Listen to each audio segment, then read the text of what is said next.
My name is Alma Flores Perez. I am the class of 2019 and I am a double major in linguistics and Iberian and Latin American cultures with a minor in anthropology. I actually brought a picture with me here today, so this is my family.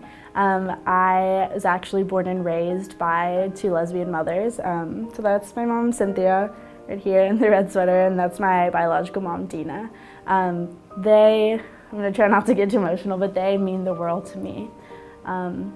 Yeah, they're my role models. They're the most fearless women that had the courage to raise a child when there were still laws that were not fully accepting of LGBTQ+ individuals. This is a little kind of figurine, I guess, of the Virgen de Guadalupe, which is the patron saint of Mexico. The fact that she's a woman and is kind of this caring mother figure, I think has always really resonated with my mom. So she wanted to make sure that I had this throughout college and that she and by proxy, my moms would be watching over me. Applying to Stanford was one of the most nerve-wracking experiences that I've ever had. I had this goal of coming to Stanford and attending for so long.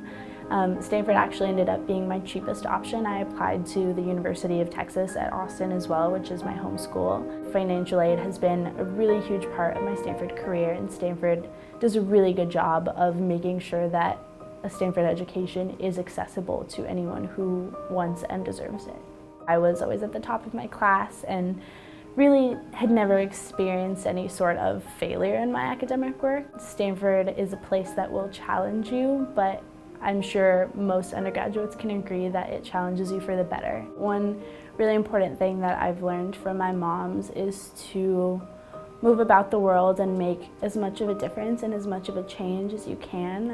In a lot of ways that comes through the creation and support of communities. So after graduation, starting on June 28th, I will begin a fellowship through the Haas Center for Public Service called the Community Impact Fellowship. After that year-long fellowship, I will hopefully be applying to PhD programs, and through a PhD and potentially a career in academia, I really hope to work in that intersection of education and language and improve language education and just education in general for language minority students around the country.